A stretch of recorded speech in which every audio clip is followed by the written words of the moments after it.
हाय दोस्तों, कैसे हैं आप लोग। उम्मीद करता हूँ अच्छे होंगे।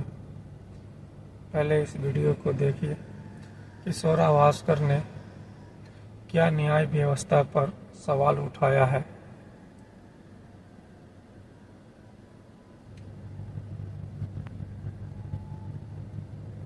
इत्तेफाकन मैं हिंदू घर में पैदा हुई। इत्तेफाकन मैं एक सवर्ण परिवार में पैदा हुई।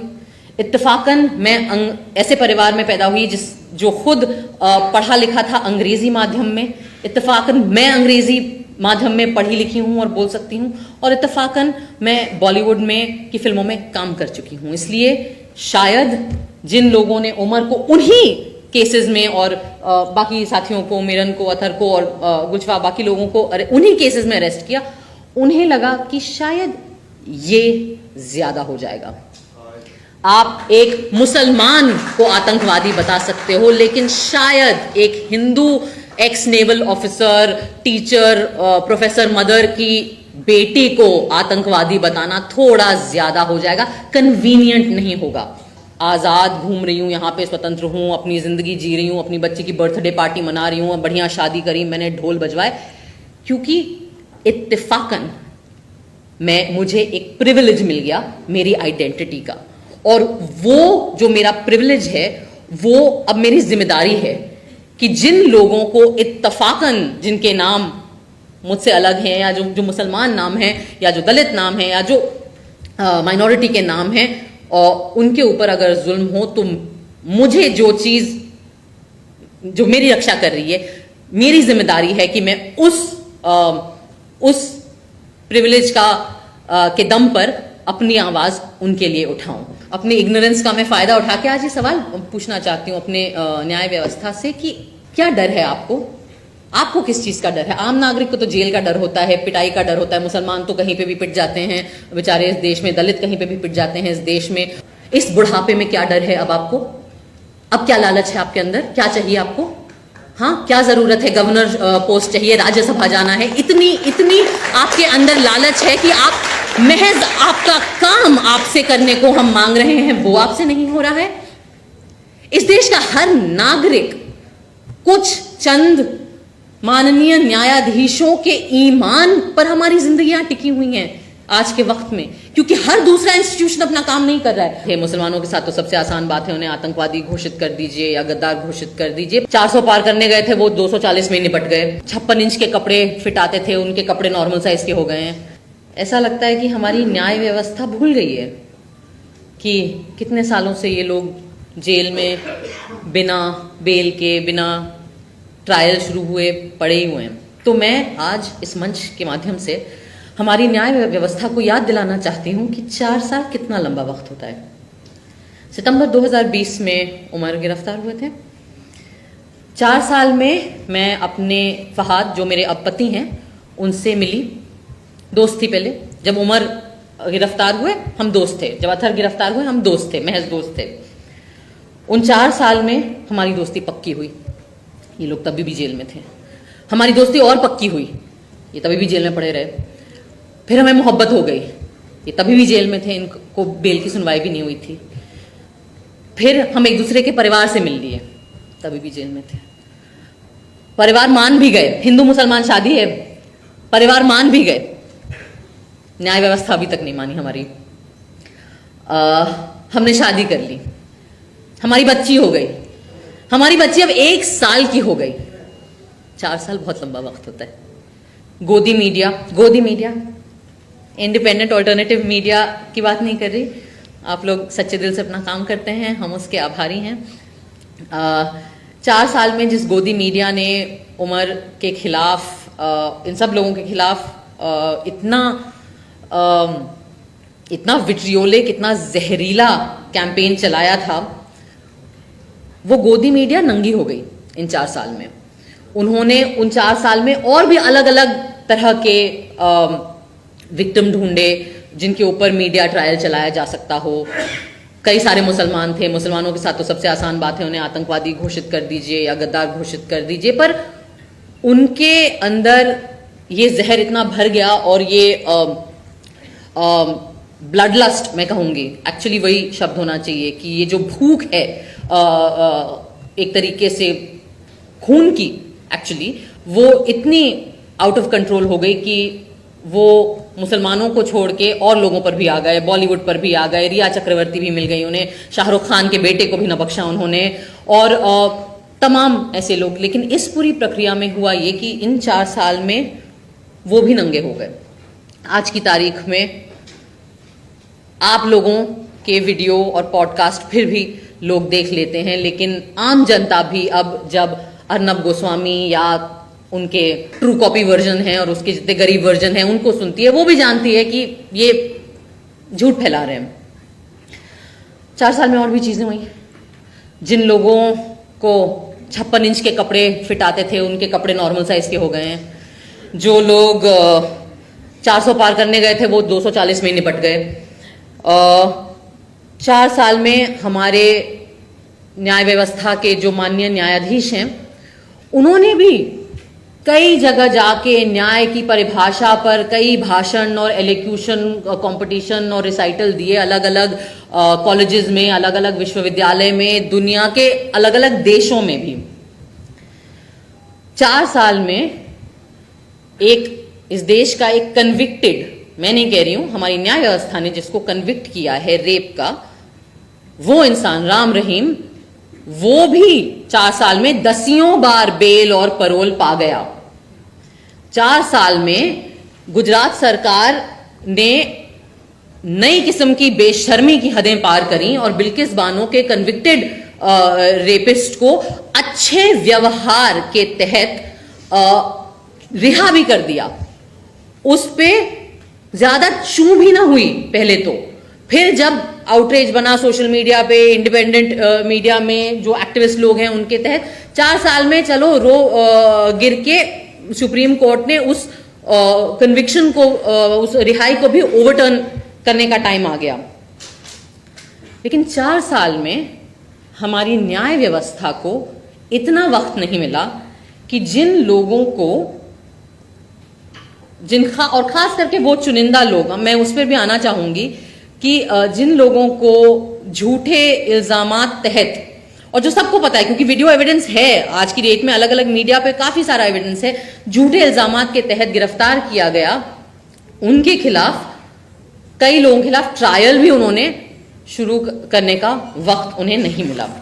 आज जो मेरी बातें हैं, मैं वो हमारे देश की न्याय व्यवस्था से इसीलिए करना चाहती हूँ क्योंकि इस रूम में जो लोग हैं वो तो आधे लोग तो परिवार वाले हैं, वो खुद पीड़ित हैं इस नाइंसाफी के। बाकी लोग जो एक्टिविस्ट हैं, उन बेचारों की तो जिंदगियां गुजर गई आवाज उठाते उठाते।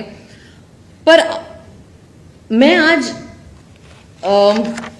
ये सवाल जो है और ये बातचीत एक दूसरे से नहीं, मैं आप लोगों के माध्यम से ये बातचीत हमारी न्याय व्यवस्था से करना चाहती हूँ। हमारे देश में इक्वालिटी बिफोर द लॉ ऐसा माना गया है कि हमारा संविधान हमें ये हक देता है कि इस देश में जो न्याय व्यवस्था है, जो लॉ है, उसके सामने सब लोग बराबर हैं। पर ये बातें सिर्फ ऐसे शब्दों में बोल के अच्छा महसूस कर लेना या ये मोटी मोटी किताबों में इसके ऊपर व्याख्या करना काफी नहीं होता है। इक्वालिटी बिफोर द लॉ का कोई मतलब नहीं है अगर equal treatment before the law नहीं होगा। मैं आज आपसे एक बात शेयर करना चाहती हूँ, आई डोंट नो कितने लोगों को पता होगी। जिस केस में उमर जेल में है अभी, या वन ऑफ द केसेस जिसमें उमर जेल में है अभी, उस केस में कई पिटिशन दाखिल हुए थे, उनमें से 2-3 में मेरा भी नाम था, क्योंकि जिस तरीके से CNRC में उमर अलग अलग जगह पे जा रहा था, हम लोग, कई लोग जा रहे थे अलग अलग जगहों पे भाषण देने और बात करने और अपनी राय रखने, हम भी गए, मैं भी गई थी। और मुझे याद है जिस तरीके से सब लोग सोशल मीडिया का इस्तेमाल कर रहे थे, हमने भी किया था। और जिस रात JNU पे अटैक हुआ था, मुझे याद है जनवरी 5 वो रात थी, और 5th या 6th, 5th आई थिंक है ना। और ऑब्वियसली मैं बंबई में शूट करी थी, मुझे याद है, और मेरी माँ JNU में इस वक्त प्रोफेसर थी, अब वो रिटायर हो गई हैं, और मैं ऑब्वियसली बहुत परेशान थी। और मैंने कई ट्वीट करे लोगों को बताते हुए, क्योंकि जेएनयू के स्टूडेंट्स हम लोगों को मैसेजेस कर रहे थे, वीडियोस भेज रहे थे, और मैं वो वीडियोस पोस्ट करके कह रही थी कि जेएनयू में ये हो रहा है, सड़कों पे आइए, आप लोग सड़कों पे आइए, पीसफुल जेएनयू के गेट पे आइए, वहां इकट्ठा होइए। तो जिस तरीके का क्लिप उमर का सर्कुलेट हुआ था, जिस पर फाइनली उसके ऊपर अरेस्ट हुआ, उस तरीके के मेरे ट्वीट्स को भी लिया गया था, और मेरा भी नाम कई पिटिशंस में आया। और जैसा कुणाल ने कहा, आई सपोज ये मेरे एक्सीडेंट ऑफ माय बर्थ जिसको कहते हैं, कि इत्तेफाकन मैं हिंदू घर में पैदा हुई, इत्तेफाकन मैं एक सवर्ण परिवार में पैदा हुई, इत्तेफाकन मैं ऐसे परिवार में पैदा हुई जो खुद पढ़ा लिखा था अंग्रेजी माध्यम में, इत्तेफाकन मैं अंग्रेजी माध्यम में पढ़ी लिखी हूं और बोल सकती हूं, और इत्तेफाकन मैं बॉलीवुड में की फिल्मों में काम कर चुकी हूं। इसलिए शायद जिन लोगों ने उमर को उन्हीं केसेस में, और बाकी साथियों को, मिरन को, अथर को और गुलशफा, बाकी लोगों को उन्हीं केसेस में अरेस्ट किया, उन्हें लगा कि शायद ये ज्यादा हो जाएगा। आप एक मुसलमान को आतंकवादी बता सकते हो, लेकिन शायद एक Hindu x naval officer, teacher, professor mother की बेटी को आतंकवादी बताना थोड़ा ज्यादा हो जाएगा, कन्वीनियंट नहीं होगा हमारी मीडिया के लिए। उसमें शायद ऐसा हो सकता है कि आप जो झूठ, जो जहर फैलाते हैं, वो लोग नहीं सॉलो करें बाकी उतनी आसानी से। तो मुझे अक्सर लोग बोलते हैं कि क्यों तुम इतना चपड़ चपड़ बोलती हो, तुम चुप क्यों नहीं रह सकती हो, तुम्हें अपनी फिल्मों में काम करने में तुम क्यों संतुष्ट नहीं हो, तुम्हें क्या जरूरत है कि हर मुद्दे पे, हर ऐसे सामाजिक मुद्दे पे, पॉलिटिकल मुद्दे पे, न्याय के मुद्दे पे तुम अपना मुंह उठा के बात करती हो। और मेरा जवाब हमेशा यही होता है, क्योंकि मैं इसलिए आज आजाद घूम रही हूं, यहाँ पे स्वतंत्र हूं, अपनी जिंदगी जी रही हूं, अपनी बच्ची की बर्थडे पार्टी मना रही हूं, बढ़िया शादी करी, मैंने ढोल बजवाए, क्योंकि इत्तेफाकन मुझे एक प्रिविलेज मिल गया मेरी आइडेंटिटी का, और वो जो मेरा प्रिविलेज है वो अब मेरी जिम्मेदारी है कि जिन लोगों को इत्तेफाकन, जिनके नाम मुझसे अलग हैं, या जो मुसलमान नाम है, या जो दलित नाम है, या जो माइनॉरिटी के नाम हैं, और उनके ऊपर अगर जुल्म हो, तो मुझे जो चीज जो मेरी रक्षा कर रही है, मेरी जिम्मेदारी है कि मैं उस प्रिविलेज के दम पर अपनी आवाज उनके लिए उठाऊं।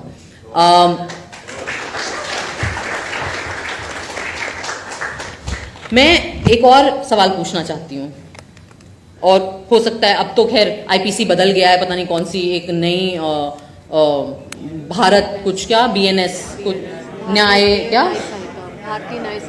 भारतीय न्याय संहिता आ गई है। मैंने उसके पढ़े नहीं है क्या क्या उसमें रूल हैं, तो अब मुझे पता नहीं कि अगर अगली चीज जो मैं बोलूंगी उसमें कोई ऐसे कुछ केस बन जाएगा, बन भी सकता है।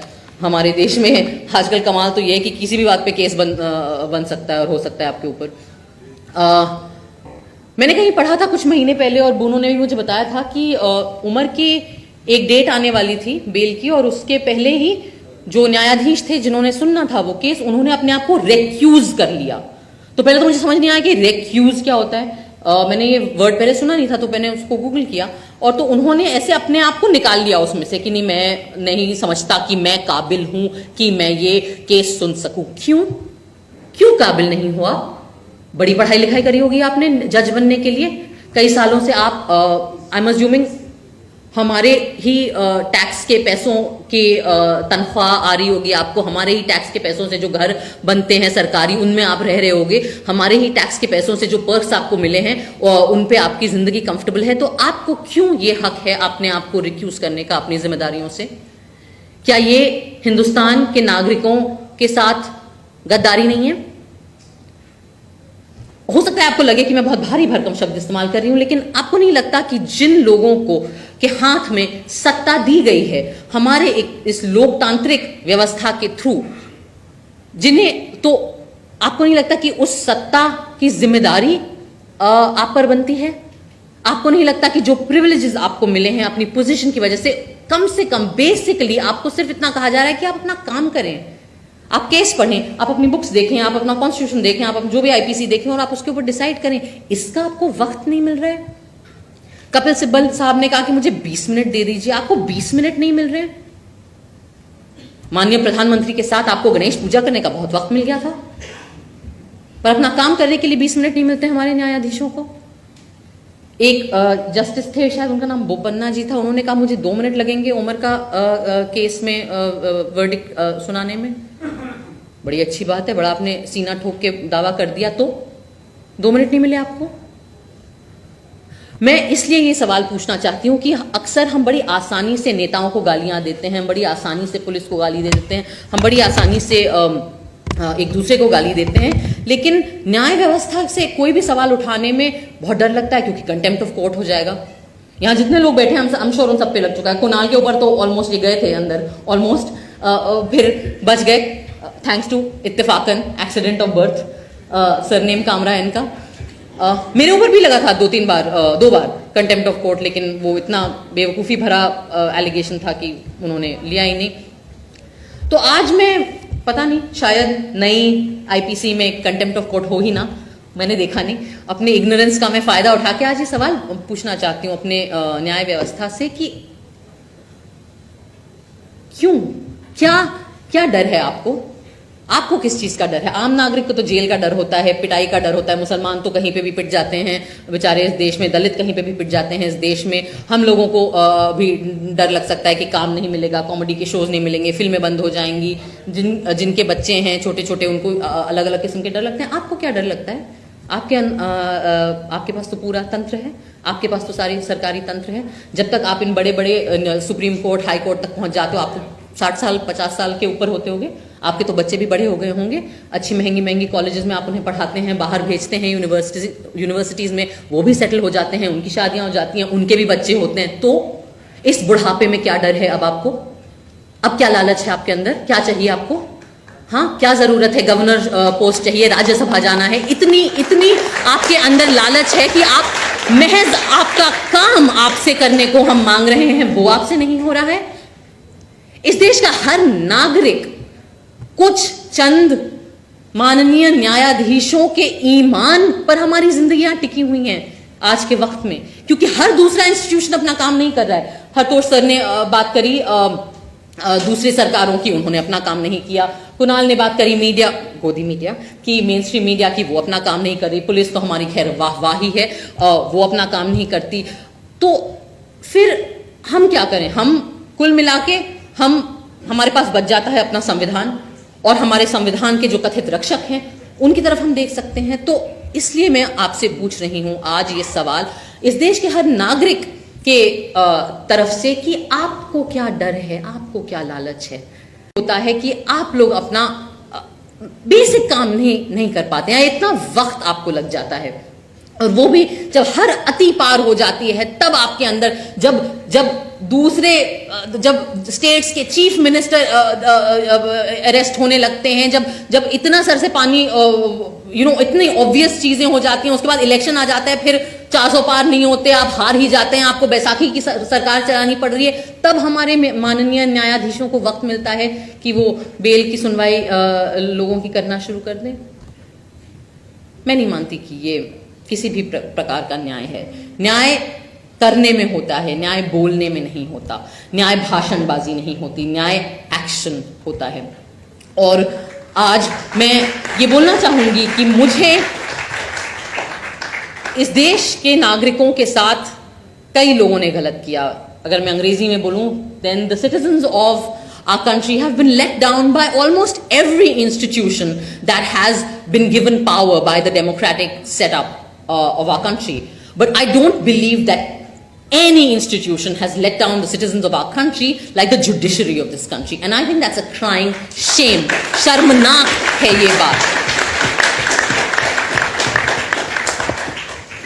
और मुझसे पूछा जा सकता है कि क्यों तुम्हें क्यों इतनी इमोशनल होने की बात नहीं है? नहीं है क्योंकि जब बेल नहीं मिलता है ना, तो ऑफ कोर्स परिवार परेशान होते हैं, माएं बेबस होती हैं, बहनों का दिल दुखता है, बच्चे बड़े हो जाते हैं, आपको देखने को नहीं मिलता। सॉरी, मैंने I am little hormonal and emotional, मेरी बच्ची बहुत छोटी है अभी, I am a nursing mother, so अगर मैं इमोशनल हूं तो मैं माफी चाहती हूं।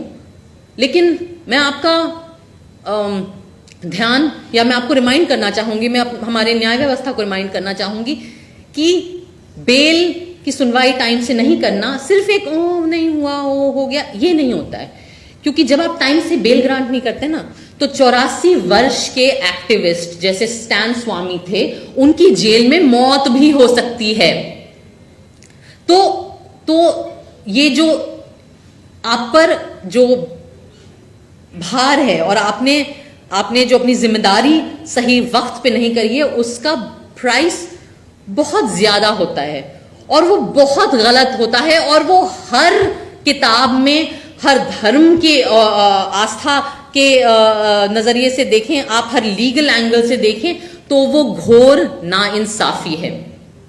और अगर हम आगे इसी पथ पे चलते गए तो वो मैं बिल्कुल 2 टूक ये कह सकती हूं कि इस देश की मेन स्ट्रीम मीडिया जो है उसके हाथों पे खून है।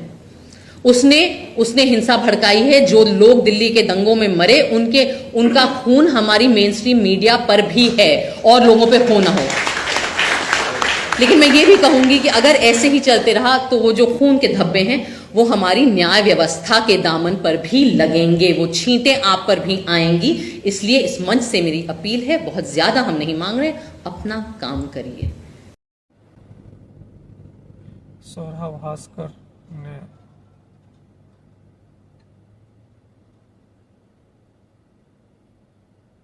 जवाब दिया, हमारे देश में इसी तरह आवाज़ उठाना चाहिए। इसने क्या कहा, सिर्फ यही तो कह रही है कि जिस आदमी का जो काम है वो काम अपना पूरा ईमानदारी से वो अपना काम करे। मगर हमारी न्याय व्यवस्था या कार्य व्यवस्था कोई भी अपना काम नहीं कर रही है। न सरकार कर रहा है, न ही कानून कर रहे हैं, कोई नहीं कर रहा अपना काम। ये वीडियो आप लोगों को अच्छा लगा, इसको ज़्यादा से ज़्यादा शेयर कीजिए, लाइक कीजिए। खुदा हाफिज़।